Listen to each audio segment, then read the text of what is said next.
we'll take a little break. There's refreshments, I believe, cookies and pie and coffee and tea and stuff like that.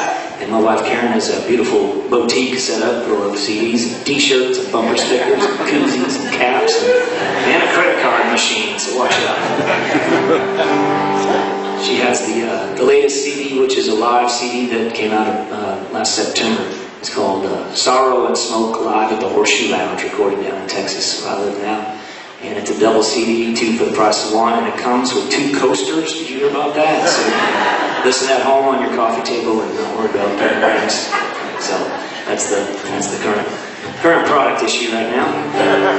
Gonna do 2 brand new songs that we just started recording last month. And the first one is inspired by an old friend from Portland, but the title comes from my grandfather.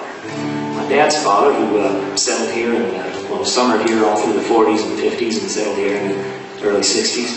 That's the reason I'm here. But he was kind of a straight-laced businessman, and a niece of his, so my dad's cousin, Prudence, after high school, she decided she's going to go to New York City to become an actress. And my grandfather thought this was kind of a frivolous thing to do. But she went anyway, and she struggled for years and years. And I do remember one bright spot. Sometime in the 70s when I was a little kid, we were told that Cousin Prudence would be on an episode of The Love Boat.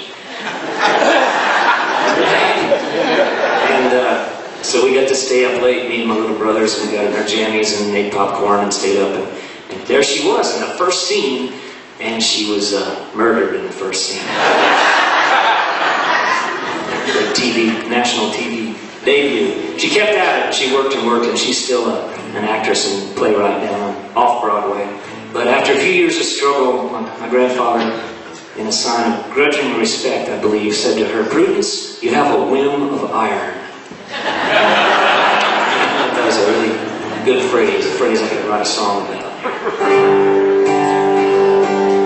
So some of you might know the person I'm writing this song about, a Portland resident. It's been up here a little bit over the years. She had a whim of iron. You couldn't tell her no. And if you did, she'd prove you wrong and say, "I told you so." She got a big idea, friends would roll their eyes, and then she'd pull it off when no one else would even dare to try. She had a whim of iron, like the time she met this broke-down poet.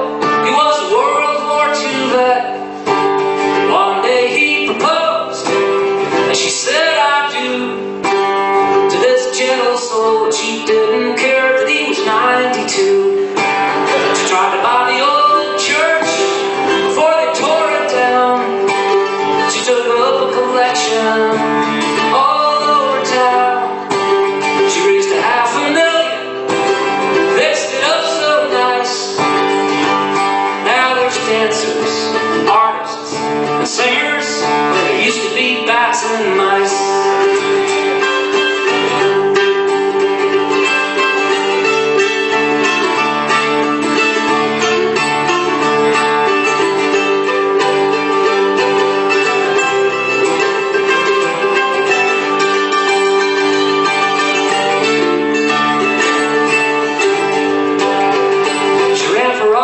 Once in the state of Maine, she said, I can't do worse than old what's his name.